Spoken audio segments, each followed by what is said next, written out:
हूं डॉक्टर दीप्ति और आपका मेरे इस यूट्यूब चैनल पे बहुत बहुत स्वागत है। आज की इस वीडियो में मैं टंग टाई के बारे में बात करने वाली हूं। टंग टाई आखिर होता क्या है, किन लोगों में टंग टाई की समस्या हो जाती है और उसके क्या सिम्टम्स होते हैं, क्या लक्षण होते हैं, उसके बारे में हम बात करेंगे। और साथ ही साथ होम्योपैथी मेडिसिन के बारे में बात करेंगे, जो कि मैं कॉम्बिनेशन बताने वाली हूँ।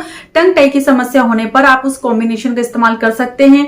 टंग टाई की प्रॉब्लम जो है ज्यादातर बच्चों में देखने को मिलती है और अगर उसका ट्रीटमेंट प्रॉपर तरीके से नहीं किया जाए या नॉलेज की कमी होने की वजह से ये प्रॉब्लम जो है उनके बड़े होने तक भी उनके साथ बनी रहती है। तो इस वीडियो को आप एंड तक जरूर देखिएगा, ये समझने के लिए कि आखिर टंग टाई होता क्या है और उसका किस तरीके से आपको इलाज करवाना चाहिए। तो चलिए इस वीडियो को हम ज्यादा देर ना करते हुए शुरू करते हैं। तो फ्रेंड्स, आखिर टंग टाई होता क्या है? तो टंग टाई को हम एंकाइलोग्लोसिया के नाम से भी जानते हैं। और टंग टाई जो बच्चे होते हैं उनकी जो टंग होती है उसकी जो लिमिट्स होती हैं मूवमेंट्स की, उसको बहुत कम कर देता है। जो नॉर्मली हमारी टंग जो है आगे पीछे अंदर बाहर हो जाती है, पर अगर टंग टाई की प्रॉब्लम हो तो बच्चे अपनी टंग की मूवमेंट प्रॉपर तरीके से नहीं कर पाते। तो क्यों नहीं कर पाते? तो हमारे टंग में फ्रेनुलम इंग्वाइनल करके एक टिश्यू होता है, एक बैंड होता है जो कि नॉर्मल होता है हमारे इसमें, और जो बच्चे पैदा होते हैं तो उनके पहले ही वो सेपरेट हो जाता है और टंग का मूवमेंट प्रॉपर तरीके से हो पाता है।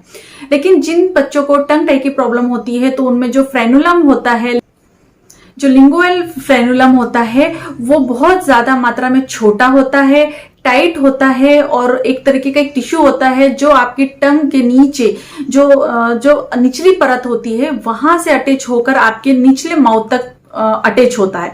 तो उसकी वजह से क्या होता है कि जो टंग की मूवमेंट होती है, जिस वजह से हम बोल पाते हैं, साउंड्स क्रिएट कर पाते हैं, टंग की मूवमेंट की वजह से हम ठीक तरीके से अपने जो हम फूड लेते हैं उसको च्युइंग कर पाते हैं, चबा पाते हैं और अच्छी तरीके से हम बात कर पाते हैं, क्योंकि टंग की मूवमेंट का एक बहुत अच्छा रोल होता है इन सब चीजों में।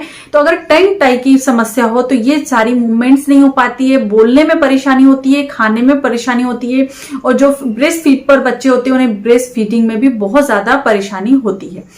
तो जो नॉर्मली ये बहुत रेयर कंडीशन है, हर बच्चों में नहीं होती है। 40 में से एक या बच्चा होगा जिनमें ये प्रॉब्लम हो सकती है, लेकिन अगर हो जाती है तो उसका इलाज करना जरूरी होता है।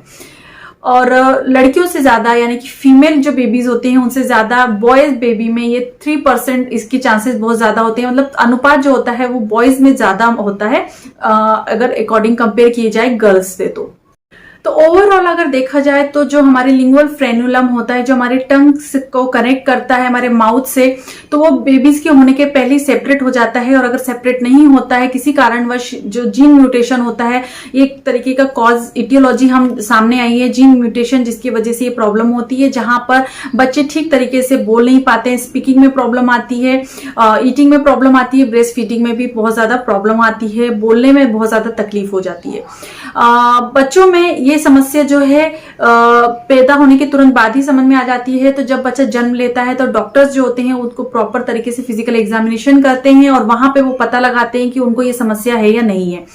अभी तक कारणों के बारे में नहीं पता लगा पाया गया है कि किस वजह से होता है। बस जीन म्यूटेशन की वजह से ये प्रॉब्लम हो सकती है। नॉर्मली जो लिंगुअल फ्रेनुलम होते हैं, जो हमारी टंग को कनेक्ट करके रखता है, वहां अगर वो लिंगुअल फ्रेनुलम में आपको इमेज शो कर दूंगी, आप उसको देख के समझ पाएंगे कि किस टिश्यू की बात कर रही हूं मैं, कि क्या होता है। तो उसकी पोजीशन के अकॉर्डिंग आपको प्रॉब्लम हो सकती है। अगर वो टिप तक, आपकी जो टंग की टिप है वहां तक कनेक्ट है तो बहुत ज्यादा मूवमेंट में प्रॉब्लम आती है, ईटिंग में, बोलने में और ब्रेस्ट फीडिंग करने में बच्चों को काफी ज्यादा तकलीफ होती है। अगर थोड़ा सा लोअर है तो उसके हिसाब से स्टेजेस भी डिवाइड की गई हैं। तो अगर बहुत कम मात्रा में है और थोड़ा सा लूज भी है तो फिर वहां पे किसी भी तरीके की प्रॉब्लम नहीं होती, प्रॉपर तरीके से मूवमेंट हो जाती है टंग की। तो ये हो जाता है। सिम्टम्स की बात अगर करते हैं, लक्षणों की बात करते हैं, तो मदर्स को हमेशा ये महसूस होगा कि बच्चा जो है वो ब्रेस्ट फीड ठीक तरीके से नहीं कर पा रहा है, ठीक तरीके से वो फीडिंग नहीं ले पा रहा है। जब भी वो फीडिंग करता है तो आपको सक करने के बजाय आपको च्युइंग, जैसे ईटिंग कुछ कर रहा है, चबा रहा है, उस तरीके का महसूस होता है। इसके अलावा बच्चे को छोटे छोटे इंटरवल में भूख बहुत जल्दी लगती है, क्योंकि वो ठीक तरीके से ब्रेस्ट फीड नहीं ले पाता है, तो वो हमेशा भूखा रह जाता है। भूखा रह जाने की वजह से आपको हमेशा समझ में आएगा कि आपके बच्चे की ग्रोथ अच्छी तरीके से नहीं हो पा रही है, आप आपको महसूस होता है कि जिस एज में बच्चों की जो एज जो आपकी वेट होना चाहिए या जो उनकी ग्रोथ होनी चाहिए वो ठीक तरीके से नहीं हो पा रही है। बच्चा हमेशा चिड़चिड़ा रहता है, भूख की वजह से वो हमेशा परेशान रहता है क्योंकि वो ठीक तरीके से सक नहीं कर पाता है। और कभी कभी जब बच्चा ब्रेस्ट फीड करता है तो आपको एक अलग तरीके के साउंड समझ में आते हैं, क्लिकिंग साउंड आपको महसूस हो सकते हैं। साउंड से आप पता लगा सकते हैं कि बच्चा ठीक तरीके से बच्चा हमेशा आपको भूखा भूखा लगेगा, हमेशा उस हंग्री रहेगा, हमेशा उसे भूख लगती रहती है। तो एक ये बच्चों में कुछ सिम्टम्स देखने को मिल जाते हैं। मदर्स में भी कुछ सिम्टम्स नजर आते हैं क्योंकि ठीक तरीके से मिल्क प्रोडक्शन नहीं हो पाता है, क्योंकि बच्चा सक नहीं कर रहा है, मिल्क जो है वो ठीक तरीके से नहीं बन पाता है, तो इस वजह से ये प्रॉब्लम हो सकती है। ब्रेस्ट फीडिंग के दौरान या फिर उसके बाद मदर्स को काफी ज्यादा ब्रेस्ट में पेन हो सकता है, बहुत ज्यादा पेनफुल कंडीशन हो सकती है, मेस्टाइसिस की प्रॉब्लम हो सकती है, फीमेल्स में इन्फ्लेमेशन ऑफ द ब्रेस्ट हो सकता है, वहां पर कभी कभी इंजरी या फिर अल्सर जैसी भी प्रॉब्लम्स उनमें हो सकती है।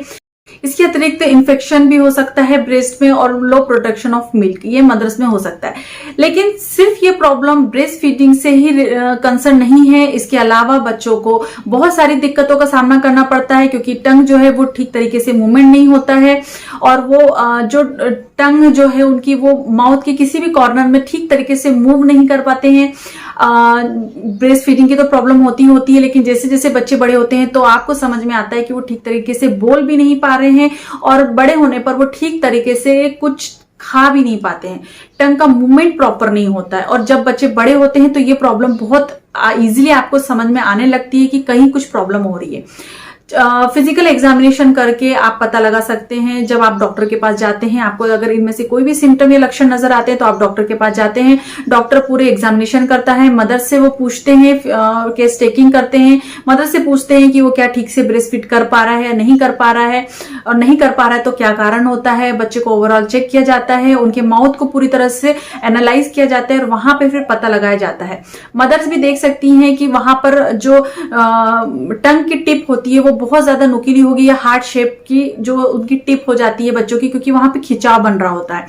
तो इस तरीके के सिम्टम्स देखने को मिल जाते हैं। और सर्जरी इसका उपाय होता है, तो सर्जरी में फ्रेनोटॉमी की जाती है और फ्रेनुलोप्लास्टिक भी की जा सकती है। तो ये सर्जिकल कंडीशन हो जाती है। लेकिन पहले हम देख लेते हैं कि होम्योपैथी मैनेजमेंट से अगर ठीक हो जाता है तो हमें सर्जरी तक जाने की जरूरत नहीं पड़ती है।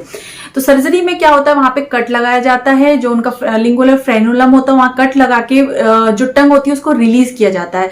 वैसे तो कोई प्रॉब्लम नहीं होती है, इजिली हो जाता है, बहुत माइनर सर्जरी होती है। लेकिन कभी कभी वहां की जो नर्व्स होती हैं, जो टेस्ट बर्ड्स होती हैं, जो वहां का जो सप्लाई होता है टंग का, वो कभी कभी वो डैमेज हो सकता है या वहां पर इंजरी हो सकती है, वहां पर डिस्टर्बेंस हो सकती है, बच्चे को आगे जाके बोलने में दिक्कत हो सकती है। तो सर्जरी में कुछ साइड इफेक्ट्स भी हो सकते हैं, बाद में कुछ प्रॉब्लम भी हो सकती है। वैसे तो पूरी केयर के साथ में की जाती है, पर रेयर केसेस में ये सारी प्रॉब्लम्स हो सकती है।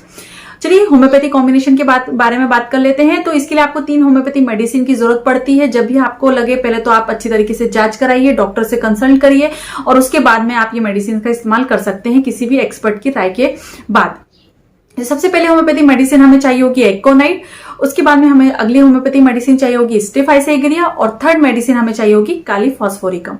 तो ये तीनों ही मेडिसिन को आपको बराबर मात्रा में लेना है, मिक्स कर लेना है। आप चाहे तो होम्योपैथी शॉप से ये मेडिसिन को बना के लेकर आ सकते हैं और 30 या 200 पावर में आपको ये मेडिसिन को बनाना है। शुरुआत हम 30 पावर से करते हैं, कम पावर से करते हैं, क्योंकि बच्चों को हमें अगर देना है तो 30 पावर उनके लिए बेस्ट होती है। तो तीनों ही मेडिसिन को आपको 30 पावर में लेना है, 10-10 ml लेना है और आपको 30 ml की एक मेडिसिन बना लेनी है। बच्चों को अगर देना है तो आप किसी की 2 बूंद या फिर 1 बूंद बच्चे को थोड़े से पानी के साथ मिला के, क्योंकि वो डायरेक्ट नहीं ले पाएंगे, तो आप उनको ग्लोबुलर फॉर्म में दे सकते हैं। ग्लोब्यूल्स आते हैं होम्योपैथी में, या फिर आप उनको थोड़े से पानी के साथ मिलाकर 1 बूंद 2 बूंद चलता है, कोई प्रॉब्लम नहीं है। 1 या 2 ड्रॉप डाल के बच्चे को आप दिन में 2 से 3 बार दे सकते हैं। जहां बच्चे को स्पीकिंग की प्रॉब्लम आ रही है, ब्रेस्ट फीडिंग की प्रॉब्लम आ रही है, या फिर बोलने में दिक्कत हो रही है, कुछ खाने में चबाने में दिक्कत हो रही है, तो वो धीरे धीरे करके ठीक होने लगती है। तो कभी भी कोई भी मेडिसिन डॉक्टरी सलाह पर ही लेना है, खुद से आपको एक्सपेरिमेंट नहीं करना है, क्योंकि बात बच्चों की होती है।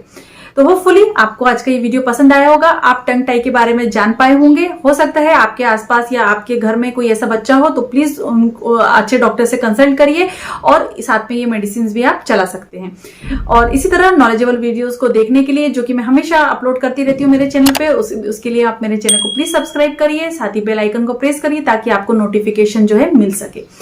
अगर इससे रिलेटेड कोई जानकारी आप और चाहते हैं तो कमेंट करिए मुझे, मैं उसके रिप्लाई देने की पूरी कोशिश करती हूँ। और ऐसे बहुत सारे कमेंट्स हैं जिनके रिप्लाई मैं नहीं कर पाती हूँ, तो उनके लिए मैं एक अलग वीडियोस अपलोड करूंगी, तो उसके लिए आपको मेरे चैनल के साथ हमेशा बने रहना है।